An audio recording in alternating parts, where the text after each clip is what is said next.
The top nutritional and health secrets you probably didn't know. I'm Dr. Amy Shah, and welcome to another episode of Save Yourself. This is a podcast where I give you my best nutritional, gut health, hormone, and medical expertise to help you save yourself. Because honestly, no one's coming to save you. You have to get up and save yourself. Today, we're going to be talking about the top 3 nutritional and health secrets that you probably didn't know. And why do I know this? Because on social media, I'm at Fasting MD. I post a lot of nutrition and health advice. I had to pick the top 3 things that keep coming up over and over again because people either didn't know about it, want to know more about it, or feel that it's such a secret that they wish they knew earlier that it becomes one of my most popular posts. So I wanted to kind of condense that down into one episode for you. So if you're someone who's new to my social media site, who doesn't follow me on social media, who's never heard of me before, who's never heard of these tips before, you have a place to go that all these top 3 tips are in one place. So thanks again for watching, for reviewing, for subscribing. I'm so grateful for you. I'm a newbie on the block, and I'm so happy that if you find value in it, that you can leave me a review or a comment. I read all of these, so I'm super excited to see what you have to say and suggestions for future episodes, etc. I wanted to thank our sponsor, Truly Nutrition. They're actually giving 50% off their wellness shots. They're so delicious. They're turmeric and ginger and black pepper, and it tastes so good. It's a powder you can mix with water.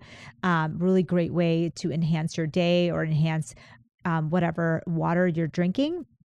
I started to use it when I travel, but I also use it just for fun, like, before parties or before a day that I know is going to be a busy day. Wellness shot is delicious. I actually look forward to having it. You can have it as a shot or you can add it to your water that you're drinking anyways. I have it both ways. So if you use the code Dr. Shah 50, it's in the show notes, you can get 50% off. I want to thank them. That's so generous of them to give our audience that kind of discount. All right, so let's get into it. Before I forget, I also wanted to tell you that the stick packs for the chai latte that everybody's been asking for, these are travel single packs for the bestseller item that I have on the website, which is a sugar-free, healthy, gut-friendly chai latte, is now coming in a travel pack form, and you can get 3 for $5 and get our free guide with it. If you go to the show notes, you can get that info, or go to amymdwellness.com and check that out. All right. The number 1 secret that you probably didn't know is probably my most watched video on social media. And the funny story is my daughter is in that video, and she starts it out with saying, "Mom, why is there bread in the freezer?" And the funny thing is all her friends make fun of her at school, and they all, whenever they see her, they say, "Hey, Lara, why is there bread in the freezer?" And so she was laughing about it with me and saying, like, that's a way that they all tease her at school because of this video. But this video is really important because most people don't realize that when you put carbohydrates like bread, like potatoes and rice overnight in the refrigerator and then bread in the freezer, there are studies that show that it actually decreases its glycemic index. It changes some of those simple carbohydrates into resistant starch. What's so good about resistant starch? It's actually food for your gut bacteria. It improves your gut health. It lowers the glycemic index and actually lowers the amount of calories that are absorbed by the body. So this is a super easy secret that you can do with any type of bread, sourdough, whole grain. You put it in the freezer overnight, and the next day you can toast it like you would normally. And instead of leaving your bread in the refrigerator, take each slice out and toast it, by itself. And what that does is you're getting more resistant starch in that piece of bread. You're also lowering the glycemic index and the calories absorbed by your gut. And so you're getting kind of a triple whammy. Now, if you're doing this with potatoes or rice, you can do that in the refrigerator. So what that means is you make the rice as you would usually. There's a video on my Instagram if you want to just see all the instructions. It's ideal if you use a little bit of coconut oil when you're making the rice, and you cool down the rice quickly, and then you put it in the refrigerator and you keep it there overnight. And when you have it the next day, you can heat it up. And what happens to that rice is that some of that rice, some of that simple starch changes into resistant starch. And that improves the nutritional quality of that rice. It also decreases the calories absorbed of that rice. And it also increases the resistant starch. Same thing goes with potato and pasta. So this is a secret that can really help you. Now, this does not make them health foods. Doesn't mean that you can have all the rice, pasta, bread that you want and not be unhealthy, because we know that, first of all, there's nothing bad about bread, rice, and pasta, but it often is overeaten, and it's often eaten in the setting of a lot of unhealthy foods. So you really want to use this as a hack when and if you're eating it anyways. And you shouldn't necessarily add more unless it's part of your regular diet. Like I said, there's nothing wrong with them, but I don't necessarily consider them the healthiest foods. I try to limit the amount of bread, rice, and pasta in my diet. And so I would recommend you do the same. But this hack is a game changer, especially for those cultures that eat a lot of bread, rice, and pasta. Number 2 nutritional secret that is all over my social media, and I think a lot of people are so interested in it, is magnesium for brain health. Now, we know that eating 550 milligrams of magnesium in the diet every single day actually protects you from brain aging. We have a great study that, and many studies actually, that are looking at dietary magnesium levels and brain health. In a groundbreaking study, it was found that 550 milligrams of magnesium or more in the diet is protective for your brain. It helps your brain from aging. It reverses the age of your brain when you're consistently eating this diet high in magnesium. It's so crazy to think that something that as simple as magnesium can be so transformative for your health. Now, you might be asking, 550 milligrams of magnesium, that's impossible to get. How do I get that, with just diet alone? It is really difficult to get with just diet alone. Beans and nuts and leafy greens are all things that have high magnesium counts.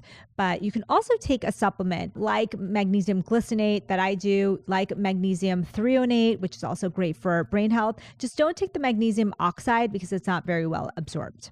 And number 3 secret that everyone is so shocked about all the time, it's a real secret for health, is sauna therapy.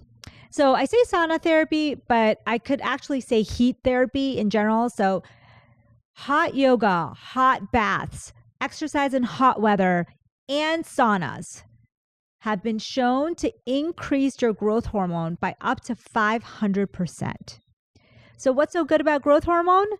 It is your anti-aging hormone. It's your repair hormone. It's a hormone that we count as, when you say beauty sleep, that's growth hormone. Growth hormone is often abused by athletes because it's so great at repairing torn muscles and helping you build a stronger physique. So, HGH is something that people often call it because they're abusing it in sports, etc. This human growth hormone is something that goes down over age, and you really can't replace it by adding more. There's lots of side effects of adding more, and like I said, it's banned. But you can get your natural growth hormone by getting enough sleep, getting enough exercise, eating a healthy diet, and sauna therapy. All the data, pretty much all the data on sauna therapy comes from Finland. In Finland, it seems like a very big part of life is going to the sauna every single day. People have saunas available to them all the time. This is not true in the US and most other countries around the world. And so that's why I emphasize that it's any kind of heat therapy, because we think that the mechanism of action is that when your core body temperature is heated, there are things like heat shock proteins that are released. These heat shock proteins actually are stress induced proteins. So when your body is feeling heat, it produces these heat shock proteins. But these proteins in turn help us repair and renew our bodies. So it's like exercise. You get a little stress on your system, but that in turn helps you in the long run. So heat shock proteins can be really, really useful in our long-term health. We've shown that they decrease mortality. They're really good for heart health, which is the number one killer for people in the world is heart attacks. And so they're preventative for cardiovascular disease. And the best data is from sauna therapy done in a dry sauna at 167 degrees Fahrenheit for 4 or more times a week. That was like the ideal scenario. Now, you can also get it with less heat therapy, and you can also get it from other forms of heat therapy, like hot baths, like steam rooms, like infrared saunas. But, with infrared saunas, they don't get as hot, and so they don't raise your core body temperature as fast. So you might have to stay in longer. Some studies show double the time of a regular dry sauna to get some of the same benefit. But if you're getting a hot tub therapy or you're doing hot yoga, as long as you're raising your core body temperature, that's what you need to get the benefits of heat shock protein. So cardiovascular benefits, brain benefits, and this crazy growth hormone benefits. So those are the 3 nutritional and health secrets that you probably didn't know. I'm Dr. Amy Shah, and I want to thank you for joining me for another episode. If you're liking these episodes, please comment, please rate, please subscribe. I'm so grateful for you. You can find me at amymdwellness.com or at fastingmd on Instagram or the fastingmd on TikTok. Want to really thank you for your time and attention and for your interest.